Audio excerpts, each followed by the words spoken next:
ఇప్పుడు మనం 2023 సంవత్సరంలో 21st సెంచరీలో ఉన్నాం. అయితే 2100th ఇయర్ వచ్చే టైంకి, అంటే 21st సెంచరీ పూర్తి అయిపోయే టైంకి ప్రపంచం ఎలా ఉండబోతుంది, ఇప్పుడు ఉండేదానికి అప్పుడు వచ్చేదానికి ఎలాంటి మార్పులు ఉంటాయి, ఎలాంటి తేడాలు ఉంటాయి, అప్పటి మనుషుల జీవన విధానం ఎలా ఉంటుంది, 2100వ సంవత్సరంలో వచ్చే మార్పులు మనకి మంచి చేసేవా చెడు చేసేవా, ఈ వీడియోలో దాని గురించి చాలా డీటెయిల్డ్గా తెలుసుకుందాం. సో ఇంకెందుకు late, let's get in to the video. First of all, ఇప్పుడు మీ ఏజ్ అంతా 2100వ సంవత్సరం వచ్చేసరికి మీరు బ్రతికుంటారనుకుంటున్నారా లేదనుకుంటున్నారా? మ్యాక్సిమం మనలో చాలామంది బ్రతికుండకపోవచ్చు, బట్ అట్లీస్ట్ మన తర్వాత జనరేషన్స్ అయినా సరే బతికుండొచ్చు. ఫస్ట్ ఆఫ్ ఆల్, మీ ఏజ్ ఇప్పుడు ఎంత, 2100వ సంవత్సరం వచ్చేసరికి మీ ఏజ్ ఎంత అవుతుందో కింద కామెంట్ సెక్షన్లో తెలియజేయండి. సో ఫస్ట్ ఆఫ్ ఆల్, వీడియోలో 2100వ సంవత్సరం నాటికి వచ్చే మార్పులు ఏంటనేది చూద్దాం. ఫస్ట్ థింగ్, పాపులేషన్ గురించి మనం మాట్లాడుకోవాల్సి ఉంటుంది. ఎందుకంటే పాపులేషన్ అనేది ఇప్పుడు అందరినీ కూడా కలవరపెడుతున్న ఒక సమస్య. ఇప్పుడు ఇండియా వరల్డ్లోనే హయ్యెస్ట్ పాపులేషన్ ఉన్న కంట్రీ. ఇండియా యొక్క పాపులేషన్ చైనాని కూడా దాటేసింది, అండ్ వరల్డ్ పాపులేషన్ ఆల్రెడీ 8 బిలియన్ని దాటేసింది. శాస్త్రవేత్తల యొక్క అంచనా ప్రకారం 2100వ సంవత్సరం నాటికి భూమి మీద జనాభా 11 బిలియన్కి చేరుకుంటుంది, అంటే 1100 కోట్లకు చేరుకుంటుంది. అంటే లాస్ట్ బిలియన్ పెరిగిన స్పీడ్తో కనుక పెరిగినట్టయితే ఆ టైంకి 13 బిలియన్ ఉన్నా ఆశ్చర్యపోనక్కర్లేదు. కాకపోతే ఏంటంటే మధ్యలో కొంచెం స్లో డౌన్ అవుతుందని స్టడీస్ తెలియజేస్తున్నాయి. ఫెర్టిలిటీ రేట్ చాలా వరకు తగ్గుతుంది, అండ్ ఉమెన్ ఎడ్యుకేషన్ కానీ, ఉమెన్స్లో వర్కింగ్ కల్చర్ కానీ ఇవన్నీ కూడా పెరుగుతూ రావడం వలన ఫర్దర్గా పిల్లలు పుట్టడానికి ఎక్కువ టైం తీసుకుంటూ ఉంటారు, అండ్ పిల్లల్ని కూడా ఎక్కువ మందిని కనకుండా ఉంటారు. సో అందువలన పాపులేషన్ అనేది కొంచెం తగ్గుతూ ఉంటుంది.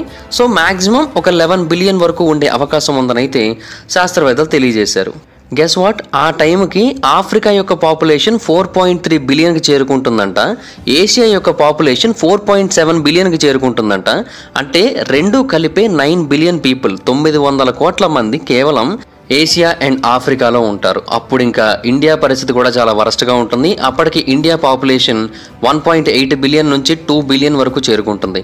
అంటే 1.8 బిలియన్ ఎందుకు తెలియజేస్తున్నారంటే 1.7 బిలియన్ వరకు చేరుకున్న తర్వాత ఇండియా యొక్క పాపులేషన్ గ్రోత్ చాలా వరకు తగ్గుతుందని తెలియజేశారు. సో అందుకనే ఆ టైంకి 1.8 నుంచి 2 బిలియన్ వరకు ఉండొచ్చని అయితే తెలియజేశారు. ఇంత భారీ సంఖ్యలో పాపులేషన్ పెరిగిపోవడం వలన గ్లోబల్ మార్కెట్స్ మీద చాలా నెగిటివ్ ఇంపాక్ట్ పడుతుంది. ఎందుకంటే మనుషులు పెరిగిపోతున్న కొద్దీ రీసోర్సెస్ ఎక్కువ కావాల్సి వస్తుంది, దానికోసం భూమిని ఇంకా ఎక్కువ నాశనం చేయాల్సి వస్తుంది, దాని కారణంగా ఇంకా ఎక్కువ ప్రాబ్లమ్స్ అయితే వస్తాయి. అండ్ సెకండ్ పాయింట్, వెదర్ గురించి చూసుకున్నట్టయితే ఇప్పటికే గ్లోబల్ వార్మింగ్ కారణంగా చాలా చోట్ల టెంపరేచర్స్ పెరిగిపోతున్నాయి, మంచు పర్వతాలు కరిగిపోతున్నాయి. ఇప్పటికీ కూడా అంటార్టికాలోని చాలా ప్రాంతం ప్రతిరోజు కరిగిపోతూ వస్తోంది. భవిష్యత్తులో అది ఇంకా ఎక్కువ అవుతుంది. శాస్త్రవేత్తల యొక్క అంచనా ప్రకారం భవిష్యత్తులో టెంపరేచర్స్ బాగా పెరుగుతాయి. 2100వ సంవత్సరం నాటికి భూమి మీద టెంపరేచర్స్ ఇప్పుడు ఉన్న దాంతో పోలిస్తే 1.5 డిగ్రీ నుంచి 5 డిగ్రీస్ వరకు పెరిగే ఛాన్స్ ఉందని తెలియజేస్తున్నారు. ఈ రెండింటికి మధ్య గ్యాప్ చాలా ఎక్కువ ఉన్నప్పటికీ కూడా మనం రిలీజ్ చేసే కార్బన్ ఎమిషన్స్ని బట్టి అది ఆధారపడి ఉంటుందని తెలియజేశారు. హాయ్ ఫ్రెండ్స్, మీరు ఎప్పుడైనా సరే 5,000 రూపాయల ప్రొడక్ట్ 250 రూపాయలకు రావడానికి గమనించారా? లేదు కదా. కానీ అమెజాన్, ఫ్లిప్కార్ట్ లాంటి కంపెనీస్ ఏం చేస్తూ ఉంటాయంటే కొన్ని గోల్డెన్ హవర్స్ టైంలో మెగా డీల్స్ ఇస్తూ ఉంటాయి. ఆ డీల్స్ టైంలో ఒక్కొక్క ప్రోడక్ట్ మీద 90% నుంచి 95% వరకు డిస్కౌంట్ అయితే ఉంటుంది. అయితే ఈ డీల్స్ కోసం మీరు కాన్స్టెంట్గా ఆ యాప్స్ చెక్ చేస్తూ ఉండలేరు కదా. కానీ మీకోసం నేను వాటన్నిటిని కూడా కాన్స్టెంట్గా చెక్ చేస్తూ ఉంటాను. అండ్ దాంట్లో ఎప్పుడు ఏ డీల్ పెట్టినా కూడా ఇమీడియట్గా మీకు ఆ ప్రోడక్ట్ని అయితే షేర్ చేస్తాను. మీరు ఇమీడియట్గా ప్రోడక్ట్ని పర్చేస్ చేయొచ్చు దాని నుంచే. అండ్ అంతేకాదు కొన్ని ఎక్స్ట్రాడినరీ ప్రొడక్ట్స్ ఉంటాయి, వాటిని మీరు బయట ఎక్కడ కూడా చూడరు. వాటి గురించి కూడా నేను మీకు షేర్ చేస్తాను. మీరు సింపుల్గా చేయాల్సింది ఒకటే, కింద డిస్క్రిప్షన్లో మన టెలిగ్రామ్ ఛానల్ లింక్, మన వాట్సాప్ ఛానల్ లింక్, మన ఇన్స్టా బ్రాడ్కాస్ట్ ఛానల్ లింక్ ఉంటాయి. వీటిలో మీరు ఏ యాప్ ఎక్కువగా వాడతారో ఆ యాప్కి సంబంధించిన లింక్ మీద క్లిక్ చేసి ఆ యాప్లో ఉన్న మన ఛానల్ని ఫాలో అవ్వండి. దాంట్లో రెగ్యులర్గా చాలా ప్రొడక్ట్స్ అయితే మీకు అప్డేట్ అవుతూ ఉంటాయి.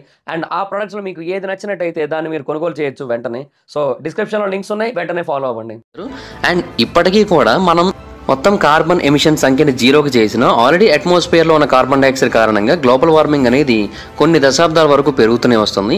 సో అందుకనే 1.5 డిగ్రీస్ నుంచి 5 డిగ్రీస్ వరకు యావరేజ్ టెంపరేచర్స్ పెరిగే అవకాశం అయితే ఉంటుంది. దీని కారణంగా చాలా ప్రాంతాల్లో న్యాచురల్ డిజాస్టర్స్, కరువులు, వరదలు, హరికెయిన్స్, వైల్డ్ ఫైర్స్ ఇలాంటివన్నీ రెగ్యులర్గా వచ్చే ఛాన్స్ ఉంది. అండ్ కొన్నిసార్లు చాలా భయంకరంగా కూడా వచ్చే ఛాన్స్ అయితే ఉంది. And third point, new world order. చాలామంది నమ్మేది ఏంటి అంటే ఆల్రెడీ చాలా దేశాల మధ్య యుద్ధాలు జరుగుతున్నాయి. ఈ యుద్ధాలు భవిష్యత్తులో ఇంకా ఎక్కువైపోయే అవకాశం ఉంటుంది. అంటే రష్యా మరియు ఉక్రెయిన్కి మధ్య యుద్ధం జరుగుతున్న విషయం మనకు తెలిసిందే కదా. అయితే ఇలాంటి యుద్ధాలు ఇంకా భారీ సంఖ్యలో ఇంకా పెద్దగా ఎన్నో దేశాల మధ్య భవిష్యత్తులో జరిగే అవకాశం ఉంది. సో 2100వ సంవత్సరం వచ్చే టైంకి చాలా దేశాల మధ్య యుద్ధాలు జరిగి చాలా దేశాలు పూర్తిగా నాశనం అయిపోయి ఆల్రెడీ సూపర్ పవర్గా ఉన్న కొన్ని దేశాలు వాటి యొక్క సూపర్ పవర్ ఎబిలిటీని కోల్పోవచ్చు. సూపర్ పవర్గా లేనివి సూపర్ పవర్గా మారచ్చు. సో ఈ 80 సంవత్సరాల జియో పాలిటిక్స్లో ఖచ్చితంగా పెనుమార్పులే జరిగి ప్రపంచమంతా ఒక కొత్త వరల్డ్ ఆర్డర్ని ఫేస్ చేయొచ్చు. ప్రపంచమంతా కూడా ఇప్పుడు యుఎస్ మరియు చైనా యొక్క డామినేషన్లో నడుస్తోంది. కానీ భవిష్యత్తులో వేరే కంట్రీస్ యొక్క డామినేషన్లో నడవచ్చు అని తెలియజేశారు. అంటే అవి రష్యా కావచ్చు, ఇండియా కావచ్చు, లేదంటే వేరే అరబ్ కంట్రీస్ కావచ్చు, ఏమైనా కావచ్చు. మొత్తానికైతే సూపర్ పవర్స్ మారే అవకాశం ఉంది. న్యూ వరల్డ్ ఆర్డర్ క్రియేట్ అయ్యే ఛాన్స్ అయితే ఉందని తెలియజేశారు. అండ్ ఆ న్యూ వరల్డ్ ఆర్డర్ టైంలో కూడా ప్రపంచం అంతా కూడా చాలా నేషనలిస్టిక్గా మారిపోతుంది. అంటే ఇప్పుడు గ్లోబలైజేషన్ ఎక్కువ జరుగుతోంది. ఒక దేశానికి చెందిన వాళ్ళు వేరే దేశానికి వెళ్ళిపోయి అక్కడ స్థిరపడిపోతూ అక్కడ కమ్యూనిటీస్ని ఏర్పాటు చేసుకొని అక్కడే నివసిస్తున్నారు. ఇప్పుడు అమెరికానే చూసుకున్నట్టయితే అమెరికాలో అత్యంత ఎక్కువగా పెరుగుతున్న లాంగ్వేజ్ తెలుగు. అక్కడ చాలామంది తెలుగు వాళ్ళు నివసిస్తున్నారు. చాలా ఏరియాస్లో పూర్తిగా తెలుగు వాళ్ళే ఉంటున్నారు. అంత డామినేషన్ ఉంటుంది. ఇదంతా కూడా గ్లోబలైజేషన్ కారణంగా జరుగుతోంది. కానీ భవిష్యత్తులో 2100వ సంవత్సరం వచ్చే టైంకి మాత్రం నేషనలిజం అనేది బాగా పెరుగుతుంది. ప్రజలు ఎక్కువగా వాళ్ళ దేశంలో ఉండడానికి ఇష్టపడతారు. వాళ్ళ దేశం గురించి ఎక్కువ ఆలోచిస్తూ ఉంటారని కూడా తెలియజేశారు. ఇంకా నెక్స్ట్ పాయింట్, టెక్నాలజికల్ మార్వెల్స్. అంటే టెక్నాలజీ ఇప్పటికే చాలా అంటే చాలా డెవలప్ అయింది. ఇంకా నెక్స్ట్ లెవెల్లో డెవలప్ అవుతూనే వస్తుంది ఎప్పటికప్పుడు. అండ్ ఆర్టిఫిషియల్ ఇంటెలిజెన్స్ కారణంగా మనం టెక్నాలజీని ఇంకా బాగా ఇంప్రూవ్ చేస్తూ వస్తున్నాం కూడా. సో అది ఇంకా ముందుకు వెళ్ళిపోయే అవకాశం అయితే ఉంటుంది. అండ్ ఈ టెక్నాలజీలో భాగంగా మనం చాలా రకాలుగా అభివృద్ధి చెందొచ్చు. అంటే రోడ్ ట్రాన్స్పోర్టేషన్ మనం చూసుకున్నట్టయితే ఇప్పుడు మన దగ్గర కార్లు మాత్రమే అందుబాటులో ఉన్నాయి. మేబీ భవిష్యత్తులో గాల్లో ఎగిరే కార్లు కూడా అందుబాటులోకి రావచ్చు. విమానాలు కూడా ఇప్పుడు ఉన్న విమానాలకి 2100వ సంవత్సరంలో ఉండే విమానాలకి కంప్లీట్ డిఫరెన్స్తో చాలా అంటే చాలా అడ్వాన్స్డ్గా ఉంటాయి. సెల్ ఫోన్స్ ఇంకా బాగా డెవలప్ అవుతాయి. మనం వీడియో కాల్స్ నార్మల్గా కాకుండా రోబో సినిమాలో మాట్లాడుకున్నట్టుగా డైరెక్ట్గా విజువల్గా ఆ పర్సన్ని మనం చూసేటట్టుగా కూడా వీడియో కాల్స్ చేసుకునే అవకాశం అయితే ఉంటుంది. ఇది కేవలం ఒక ఎగ్జంప్షన్ మాత్రమే, కానీ ఇలా జరగచ్చు అని అయితే చాలామంది నమ్ముతున్నారు కూడా. ఈ టెక్నాలజికల్ డెవలప్మెంట్లో కూడా చాలా రకాల పాయింట్స్ ఉంటాయి. ఫర్ ఎగ్జాంపుల్ మెడికల్ ఫీల్డ్ని మనం చూసుకున్నట్టయితే ఇంతకుముందు మెడికల్ ఫీల్డ్లో చాలా తక్కువ ఫెసిలిటీస్ ఉండేవి, కానీ ఇప్పుడు చాలా అద్భుతమైన ఫెసిలిటీస్ ఉన్నాయి. భవిష్యత్తులో ఆ ఫెసిలిటీస్ ఇంకా ఎక్కువయ్యే ఛాన్స్ కూడా ఉంది. మేబీ భవిష్యత్తులో క్యాన్సర్కి మందును కనుగొనే అవకాశం కూడా ఉంది. అండ్ అది కూడా మన గ్రంథాలలో మన పురాణాలలో ఉన్న ప్రకృతి వైద్యంతోనే సాధ్యమవుతుందని అయితే నాకైతే అనిపిస్తోంది. ఎందుకంటే ఇప్పుడిప్పుడే సైన్స్ మెల్లిగా మన గ్రంథాలలో ఉన్న వైద్య విధానాలని అనుసరించడం మొదలు పెడుతుంది. ఒకవేళ వాటిని కనుక పూర్తిగా స్టడీ చేసి వాటి గురించి తెలుసుకున్నట్టయితే అప్పుడు వాటిని ఉపయోగించి ఎన్నో అద్భుతమైన మందులను అయితే కనిపెట్టచ్చు. అలా క్యాన్సర్కి కానీ మనం నయం చేయలేకపోతున్న ప్రతి ఒక్క జబ్బుకి కూడా వైద్యాన్ని కనిపెట్టే అవకాశం అయితే ఉంది 2100వ సంవత్సరం నాటికి.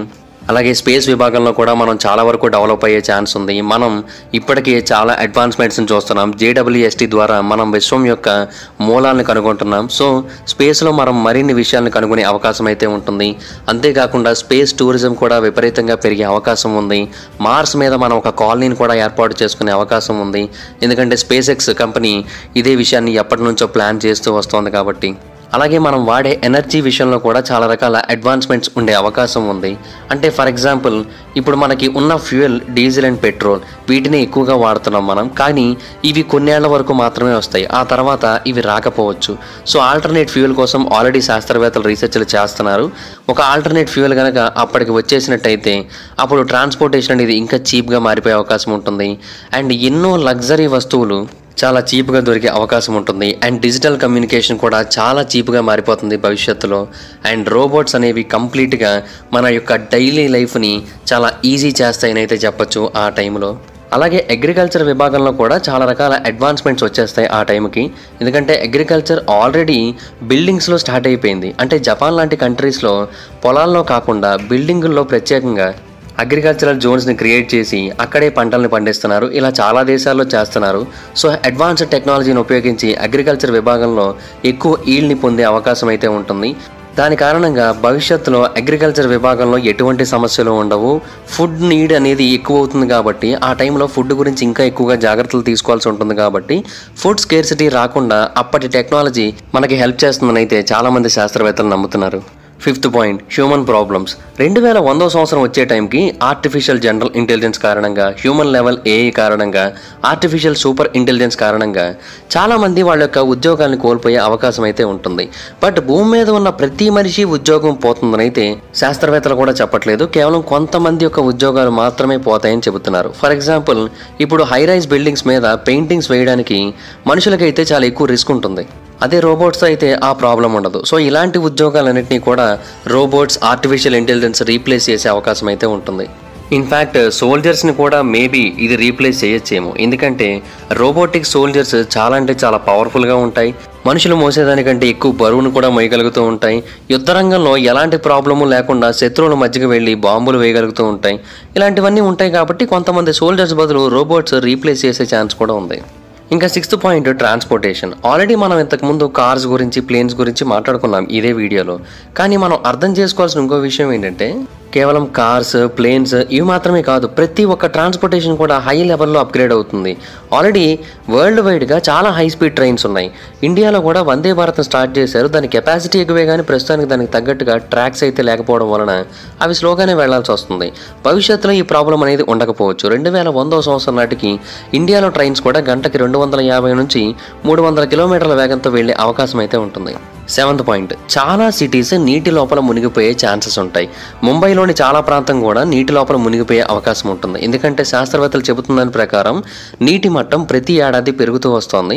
సో 2100వ సంవత్సరం నాటికి ముంబైలో కానీ, లేదంటే ఆఫ్రికన్ కంట్రీస్లో కానీ, లేదంటే కాలిఫోర్నియా వంటి యుఎస్ సిటీస్లో కానీ చాలా వరకు ప్రాంతం నీటి లోపల మునిగిపోయే ఛాన్స్ ఉంటుంది. వెనిస్ లాంటివి కంప్లీట్గా డిసప్పేర్ అయిపోయే ఛాన్స్ కూడా ఉంటుంది. ఎందుకంటే అవి ఆల్రెడీ నీటితో నిండిపోయి ఉంటాయి. నీటి మట్టం పెరిగినట్టయితే అక్కడి ప్రజలు ఎవరో ఇంకక్కడ ఉండలేరు. వాళ్ళందరూ కూడా ఆ ప్రాంతాన్ని వదిలేసి వేరే ప్రాంతాలకు వెళ్ళిపోవాల్సి ఉంటుంది. ఎప్పుడైతే వాటిని కంప్లీట్గా వదిలేస్తారో ఇంకా తర్వాత పూర్తిగా వెలివేయబడి అవి ఎందుకు పనికి రాకుండా పోయి తర్వాత కంప్లీట్గా డిసప్పేర్ అయిపోతాయి కూడా. Next point, pollution. భూమి మీద పొల్యూషన్ చాలా రకాలుగా పెరిగిపోతుంది. అంటే ఎయిర్ పొల్యూషన్ కారణంగా గ్లోబల్ వార్మింగ్ వస్తుంది. కానీ అది మాత్రమే కాదు, భూమి మీద చాలా రకాల పొల్యూషన్స్ జరుగుతున్నాయి. మొదటిది ఎయిర్ పొల్యూషన్, రెండవది సౌండ్ పొల్యూషన్, మూడోది లైట్ పొల్యూషన్.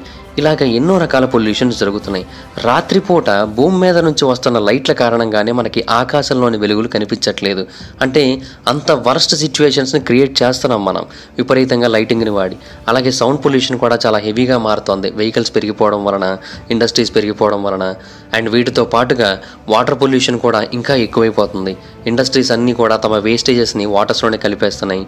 ఆ వాటర్ పొల్యూషన్ కారణంగా చాలా చేపలు చనిపోతాయి.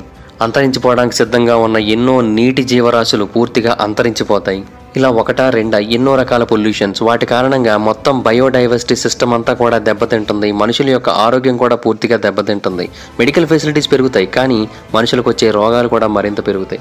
Next point, languages. ఇప్పుడు భూమి మీద సుమారుగా 7,000 రకాల భాషలను అయితే మాట్లాడుతున్నారు. కొన్ని భాషల్ని చాలా తక్కువ మందే మాట్లాడుతున్నప్పటికీ కూడా అది కూడా కౌంటబులే. కానీ భవిష్యత్తులో ఏమవుతుందంటే కామన్ లాంగ్వేజెస్ ఎక్కువ అవుతాయి. అంటే మెజారిటీ ఆఫ్ ద పీపుల్ వేరు ప్రాంతాలకు వచ్చేయడం వలన శాస్త్రవేత్తలు చెబుతున్న దాని ప్రకారం 2100వ సంవత్సరం నాటికి భూమి మీద ఉన్న మొత్తం పాపులేషన్లో 80% పాపులేషన్ సిటీస్లో ఉంటుంది, 20% మాత్రమే విలేజెస్లో ఉంటుంది. సో ఈ 80% పీపుల్ ఏంటంటే ఎక్కడెక్కడి నుంచో వచ్చినప్పటికీ అక్కడ లాంగ్వేజెస్కి అడాప్ట్ అయిపోయి వాటికి ఇంకా అలవాటు పడిపోయి అవే మాట్లాడడం మొదలు పెడతారు. సో అలాగా వాళ్ళ యొక్క అసలు భాషలు కనుమరుగైపోతూ ఉంటాయి. సో ఫైనల్గా కొన్ని వందల భాషలు మాత్రమే మిగులుతాయి ఆ టైంకి. వాటిని ఎక్కువగా అందరూ మాట్లాడుతూ ఉంటారు. ఆ టైంలో ఇంగ్లీష్ నెంబర్ 1 లాంగ్వేజ్ అయిపోతుంది. ప్రస్తుతానికైతే చైనీస్ మ్యాండరిన్ టాప్ స్పాట్లో ఉంది. దాన్ని అయితే దాటేసి ఇంగ్లీష్ ఫస్ట్ ప్లేస్కి అయితే వెళ్ళిపోతుంది. ఇంకా చెప్పాలంటే చాలా ఉంటాయి. ఎర్త్క్వేక్స్ వచ్చే అవకాశాలు ఎక్కువైపోతుంటాయి. ఆ టైంకి ఇండియా డెవలప్ అయ్యే అవకాశం ఉంటుంది. ఇస్లాం వరల్డ్లో నెంబర్ 1 రిలీజన్ అయిపోయే ఛాన్స్ ఉంటుంది. ఇప్పుడు ప్రజెంట్ అయితే క్రిస్టియానిటీ ఉంది. దాన్ని దాటేసి ఇస్లాం ఫస్ట్ ప్లేస్కి అయితే వెళ్ళిపోయే ఛాన్స్ అయితే ఉంటుంది. ఇన్ఫ్యాక్ట్ క్రిస్టియన్ మిషనరీస్ అందుకని చాలా దేశాల మీద ఫోకస్ చేస్తున్నాయి. అంటే 2070 నాటికి ప్యూ రీసెర్చ్ ఆర్గనైజేషన్ యొక్క లెక్కల ప్రకారం ఇస్లాం నెంబర్ 1 రిలీజన్ అయిపోతుంది. అప్పుడు ఇస్లాంలో ఉన్న వాళ్ళ యొక్క సంఖ్య మొత్తం 3 కోట్లకైతే చేరుకుంటుంది.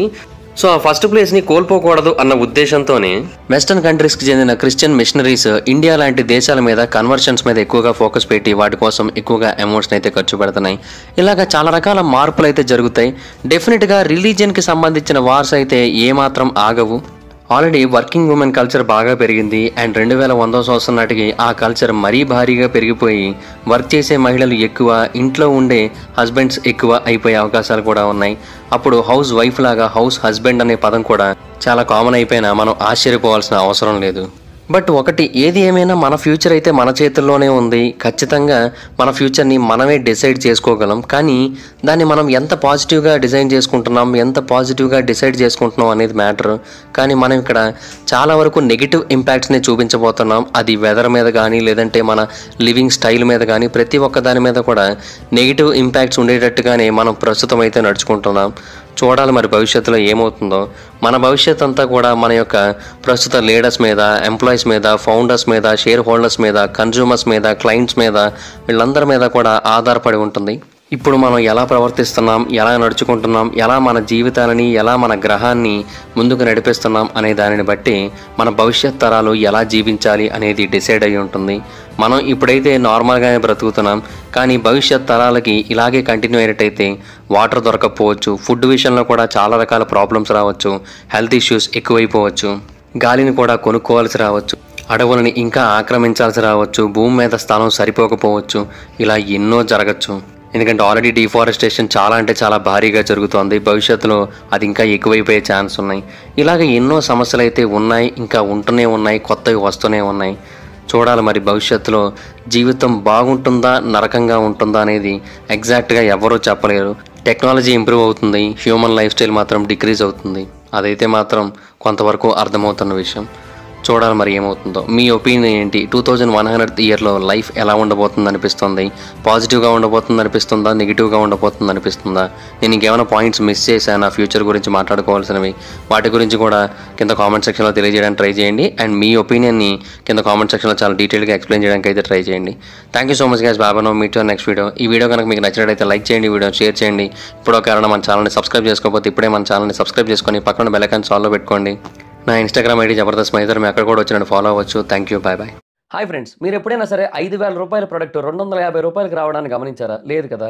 కానీ అమెజాన్, ఫ్లిప్కార్ట్ లాంటి కంపెనీస్ ఏం చేస్తూ ఉంటాయంటే కొన్ని గోల్డెన్ హవర్స్ టైంలో మెగా డీల్స్ ఇస్తూ ఉంటాయి.